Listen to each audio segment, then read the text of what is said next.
अस्सलाम वालेकुम बच्चों, आप सब खैरियत से हैं। आपको याद होगा कि हमने आपको होमवर्क में सबक पढ़ने के लिए दिया था। मुझे उम्मीद है आप सबक अच्छी तरह पढ़कर रीड कर आए होंगे। एक लेक्चर हमने अपने सबक बूढ़ी काकी का लिया था, जो हम आपकी क्लास का सबक 7वां पढ़ रहे थे। उसमें हमने सफ़ा नंबर 60 तक पढ़ा था। आज हम सफ़ा नंबर 61 से आगे का शुरू कर रहे हैं।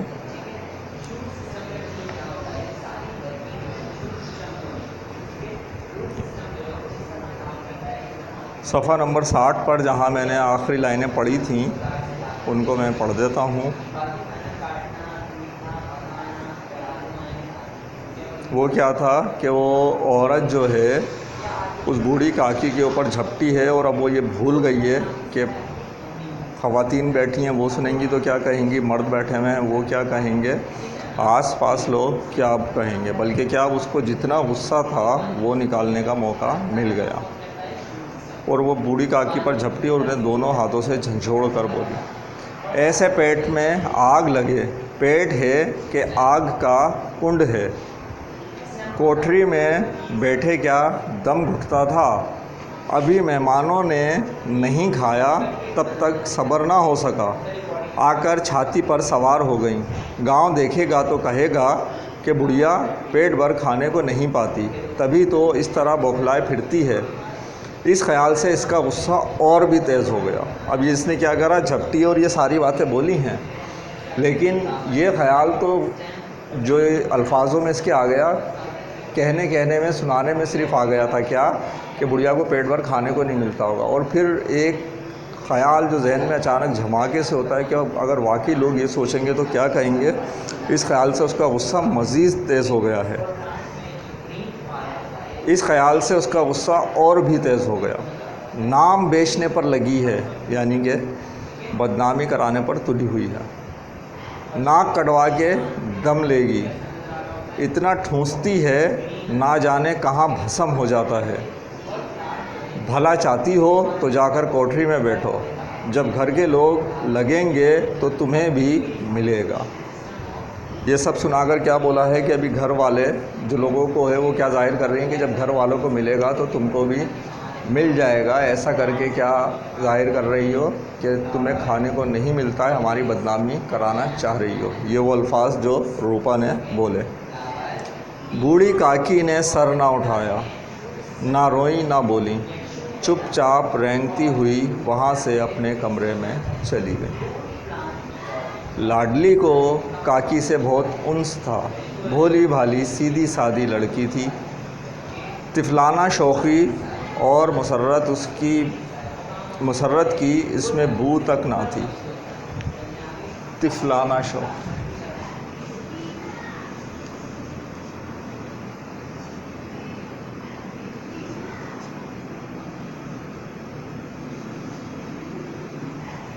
तिफ़ल कहते हैं बच्चे को। तिफलाना यानी कि जो बच्चों में शरारतें होती हैं वो इसमें बिल्कुल नहीं थी। इसमें ये जो लाडली है,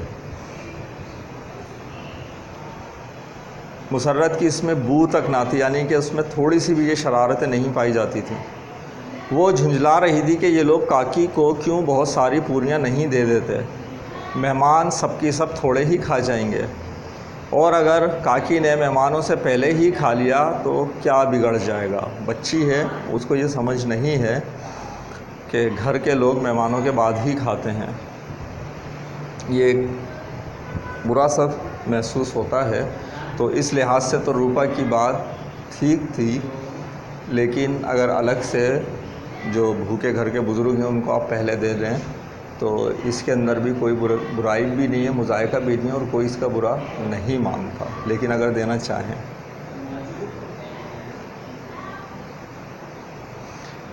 वो काकी के पास जाकर उन्हें तशफ़ी देना चाहती थी, लेकिन माँ के खौफ से ना जाती थी। उसने अपने हिस्से की पूरियाँ मुतलक ना खाईं, अपनी गुड़ियों की पिटारी में बंद कर रखी थी। वो ये पूरियाँ काकी के पास ले जाना चाहती थी। उसका दिल बेकरार हो रहा था। बूढ़ी काकी मेरी आवाज़ सुनते ही उठ बैठेंगी, पूरियाँ देखकर खुश होंगी, मुझे खूब प्यार करेंगी। ये क्या है? जो उस बच्ची के ख़यालात हैं जो उसने अपनी गुड़िया के डब्बे में ये सब रख लिया है खाने के लिए, और वो उस वक्त का सोच कर खुश हो रही है कि जिस वक्त वो ये सब चीज़ें बड़ी बी को देगी, अपनी जो कहने में दादी लगती हैं उसकी, उनको देगी और वो खुश होंगी। उनका सोच सोच कर ये बच्ची खुश हो रही है। खूब प्यार करेंगी। रात के 11 बज चुके थे। रूपा आंगन में सो रही थी। लाडली की आंखों में नींद ना आती थी। काकी को पूरियां खिलाने की खुशी उसे सोने ना देती थी। उसने गुड़ियों की पिटारी सामने ही रखी। जब उसे यकीन हो गया कि अम्मा गाफिल सो रही हैं, तो वो चुपके से उठी और सोचने लगी कि कैसे चलूं। चारों तरफ अंधेरा था, सिर्फ चूल्हों में आग चमक रही थी। लाडली की निगाह दरवाज़े वाले नीम के दरख्त की तरफ गई। मारे खौफ के उसने आंखें बंद कर लीं। इतने में कुत्ता उठ बैठा। लाडली को ढारस हुई।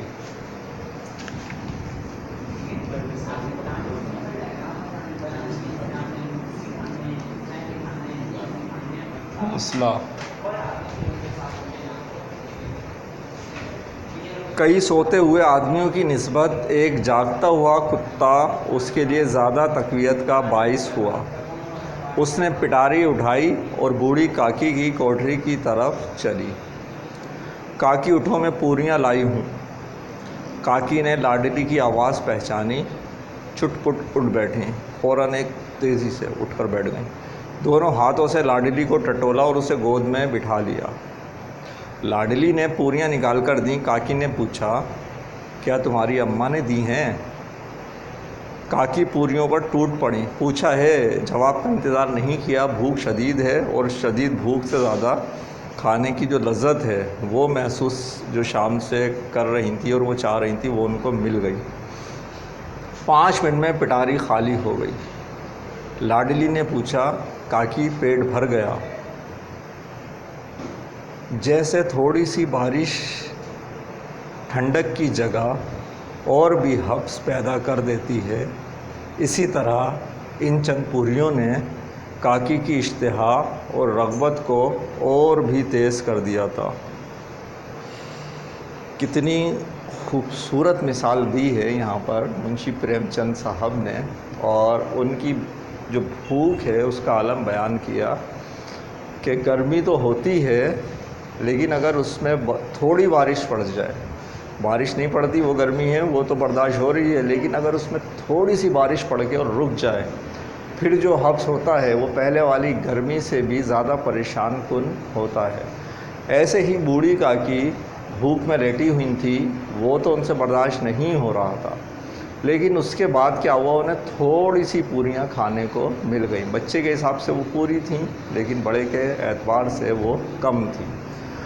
अब जो उनका हाल हुआ है, वो पहले जो भूख थोड़ी बर्दाश्त हो रही थी, अब वो भी उनकी बर्दाश्त से बाहर है। बोली, नहीं बेटी, जाके अम्मा से और मांग लाओ। काकी ने पटारी को फिर टटोला। इसमें चंद रेज़े गिरे थे, उन्हें निकालकर खा गईं। यकायक लाडली से बोली। उन्हें खुद ही शायद ये बात समझ आ गई कि ये इसकी अम्मी ने नहीं भेजी, जब भी ये चुपके से और इस पिटारी में छुपा कर लाई है। वो अचानक उससे बोल रही हैं, मेरा हाथ पकड़ो और पकड़ कर वहाँ ले चलो जहाँ मेहमानों ने बैठकर खाना खाया था।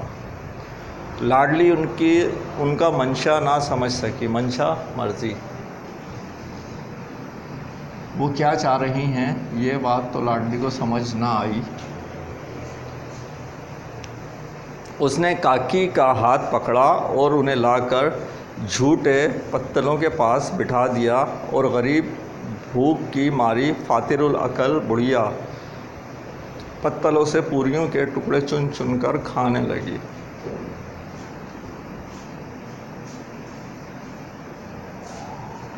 ये दरअसल बर्तन का नाम है। किस बर्तन का नाम अभी मैं बताता हूँ। ये फातिरुल अकल भी लिख लूँ ज़रा।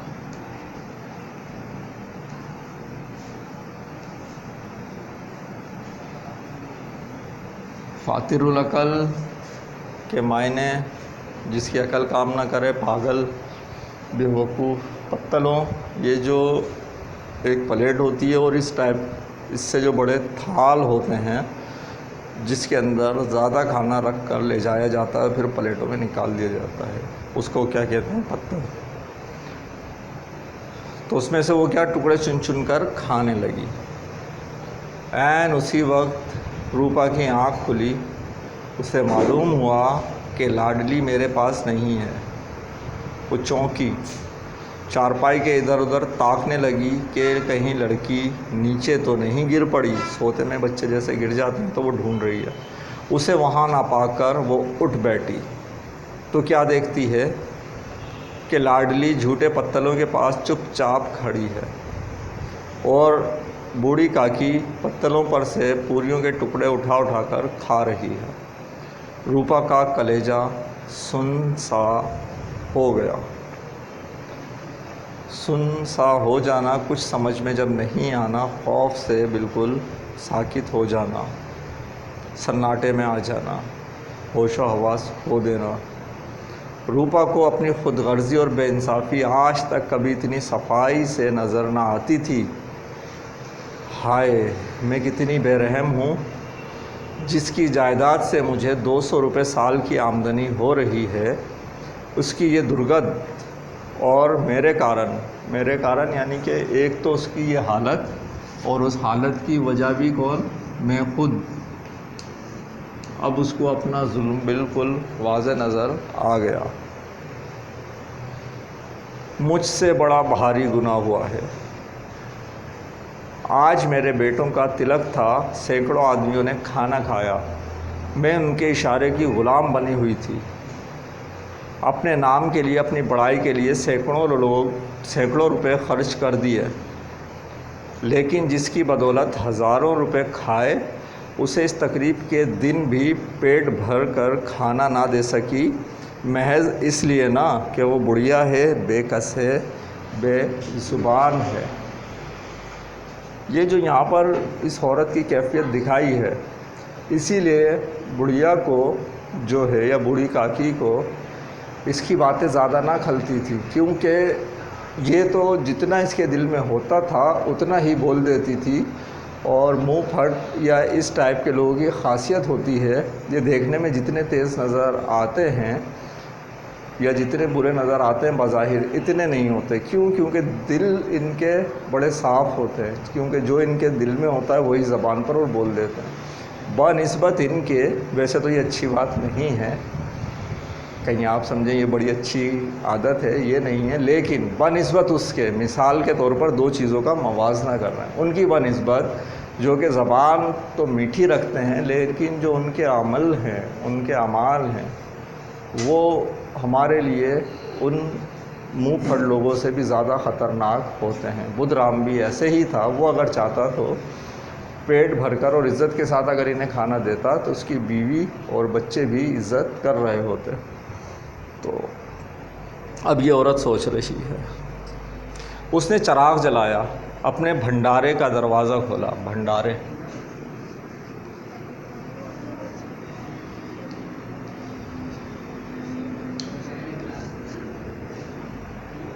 बावर्ची खाना, किचन,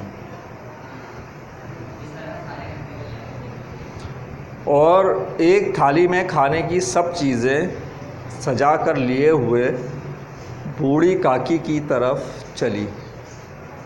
आधी रात हो चुकी थी, आसमान पर तारों के थाल सजे हुए थे और उन पर बैठे हुए फरिश्ते बहिश्ती नेमतें सजा रहे थे, बहिश्ती जन्नत की। लेकिन उनमें से किसी को वो मुसर्रत ना हासिल हो सकती थी जो बूढ़ी काकी को अपने सामने थाल देखकर हुई। रूपा ने रिक्कत आमेज़ लहजे में कहा। बूढ़ी काकी की जो वो जन्नत की नेमत हैं वो एक तरफ, यहाँ पर अब इज़्ज़त से जो थाल पेश हुआ है ना, वो देखकर जो उनको खुशी हुई है वो बयान से बाहर है। और जो रिक्कत आमेज़ लहजा, यानी कि अपने गुनाहों के बोझ से तकरीबन रो देने के काबिल, और जब वो उससे बात कर रही है तो बात करने में उसके अल्फाज साफ़ नहीं निकल रहे, आंसुओं की आमेज़िश है। इसको कहते हैं रिक्कत आमेज़ लहजा। रिक्कत आमेज़ लहजे में कहा, काकी उठो खाना खा लो, मुझसे आज बड़ी भूल हुई, इसका बुरा ना मानना, परमात्मा से दुआ करो कि मेरी ख़ता माफ़ कर दे।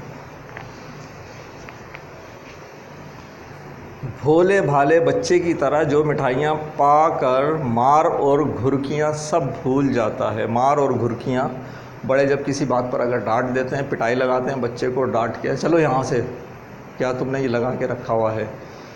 घुर्कियाँ, झाड़ देना, डांट देना, और बच्चे को अगर फिर वही चीज़ दे दो, वो सब भूल भाल कर क्या करता है, उस चीज़ पर टूट पड़ता है और फ़ौरन ले लेता है और खुश हो जाता है। तो बिल्कुल वैसे ही जैसे उसको उसकी पसंदीदा मिठाई मिल जाती है, बूढ़ी काकी भी मिठाइयाँ पाकर और मार घुर्कियाँ सब भूल जाता है।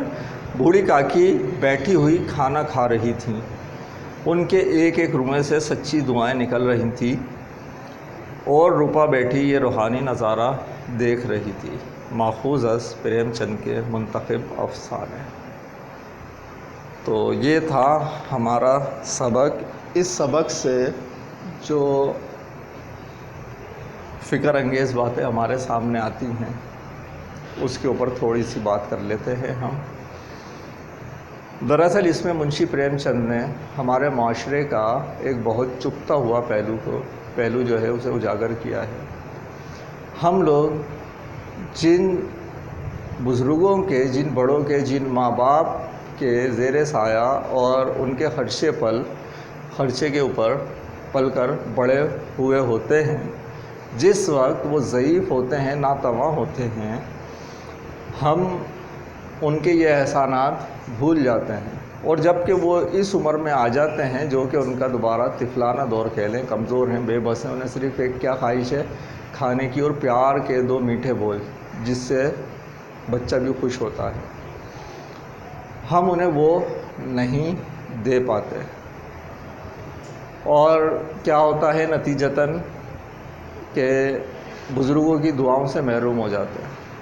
अगर हम उनका सिर्फ़ इतना सा ख्याल रख पाएँ कि खाना उन्हें इज़्ज़त के साथ, सलीके से पेश कर दें, तो वो बिल्कुल उस मासूम बच्चे की तरह खुश होकर हमें सच्चे दिल से दुआएं दे रहे होते हैं। तो उम्मीद है कि हम लोगों को ये बात अपने सबक से अच्छी तरह समझ आ गई होगी कि हमें इस बात का लिहाज रखना चाहिए कि एक तो अपने बुज़ुर्गों का ख़याल करें, और फिर दूसरा ये भी देखें हम जो कि इस बुधराम के बच्चों में खसलत पैदा हो गई थी कि अगर हम एक काम गलत करते हैं तो हमारे बच्चे देखकर वही सीख रहे होते हैं। जैसे कि उसके दोनों बेटे उसकी बहन के लिए अज़ाब थे, बहन उनसे छुप कर अपनी चीज़ खाया करती थी।